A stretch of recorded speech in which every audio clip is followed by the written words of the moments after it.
we enjoy partnering with Habitat because of their mission around changing the future for families, and having that safe and stable home is really kind of a building block for making that change. It's not about just having those four walls that you put around a family, but it's creating a financial situation that is stable, allowing kids to, go to a school that they love. It's that free time at home, that safe time at home, having a place to come to at the end of the night and be with your family. Veterans especially give so much to all of us, right? We owe them, first of all. Beyond that, they have enormous emotional needs besides having physical needs. And so if there's a way we can encourage them and thank them, well, it's time we did it. Joined the Army in 2008.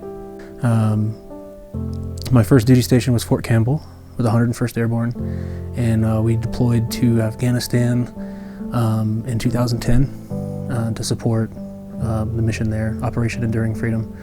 So during my tenure in Afghanistan, I had two TBIs, traumatic brain injuries, and I was diagnosed with PTSD shortly thereafter, which is post-traumatic stress disorder. Coming home after Afghanistan, you're in control of a lot of things, and then you come back into an element that you haven't been in for a long time, and you haven't been that center of the family, and so you have to transition back in, and it's hard to transition back in.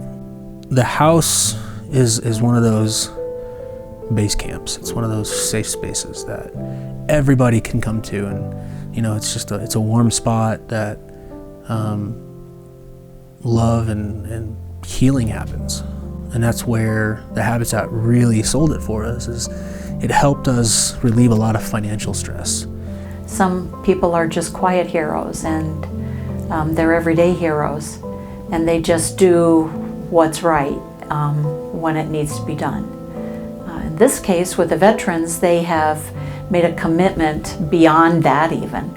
And I think that each one of these people who makes the commitment to serve in any of the armed forces is a hero simply because they've decided that they're willing. Our first Christmas in the house was 2 months after the house was built. We had our first Christmas here, and the most special thing for me was waking up that Christmas day and my son at 6 o'clock in the morning just bouncing down the hallway, and it was okay. It was one of those things where that was probably the first time in a long time where I kind of did that sigh of relief that everything's gonna kind of be okay. So coming back into this year, it was the pinch me moment as well. Like, okay, this is our second Christmas. I don't have to pack my house up. I don't have to worry about where we're going to be living in 2 years. When we think about our veteran population, I think about a population that to some extent has been left behind or somewhat forgotten, and are not always thanked properly for the sacrifices that they have made on our behalf. And so I really respect that Sherry and her team have taken the lead in developing this Veterans Build program to do their small part in creating change for a couple of our servicemen and women. As a soldier, you're taught to be a quiet professional, and I cried. I'll be the first one to admit it, but everything was going to be okay. And to finally feel that is what it was. That was, it's just, we fought for our marriage. We made it work.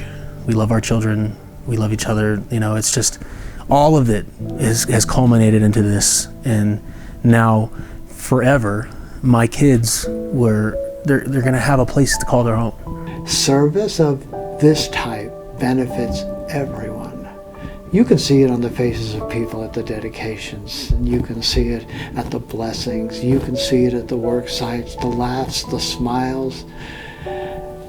Happiness breeds happiness, work brings promise, and I'd like to see Habitat continue and expand into different communities and work toward the end of bettering us all.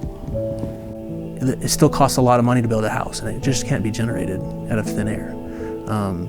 But if those other individuals or families or organizations or businesses out there want to make an impact, the Habitat for Humanity is where they want to put their chips in.